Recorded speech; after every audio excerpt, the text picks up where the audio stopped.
अवां के नौंदरे खां बड़ी खबर ॾींदा रहूं तो नौंदरो लॻ ॻोठ खानवा जो रहवासी फ़कीर कमरदीन जरवार जो नौजवान पुट फौजी अब्दुल कयूम जरवार हाज़िर सर्विस दौरान बीमारी सबब 28 सालनि जे ॼमार में CMH अस्पताल पनुआकल में लाॾाणो करे वियो।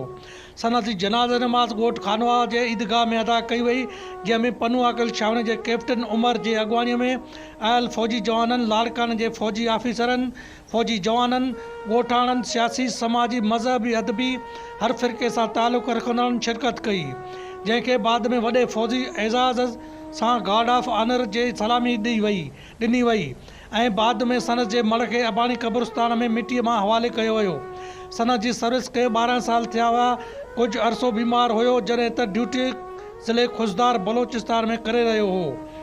कुछ ॾींहंनि खां पनुआकल छावनी में CMH अस्पताल में दाख़िल हो। फौजी जवान अब्दुल कयूम जरवार के हिकु पुट जी औलाद आहे। सनस जो तरो जरवार कम्युनिटी हॉल खानवा में विछायो वियो आहे।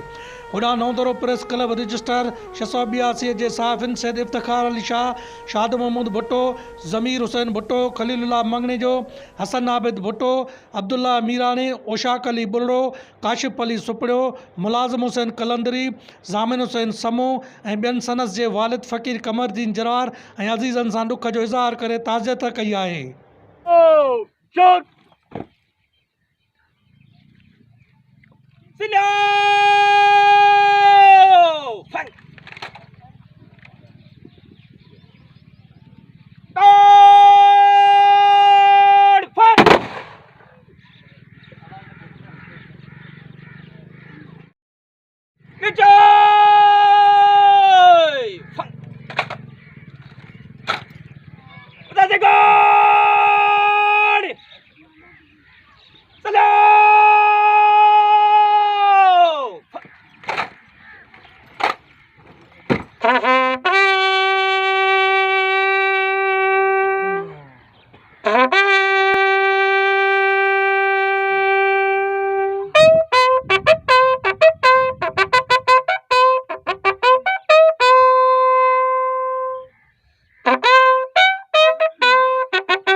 और बाजू फंग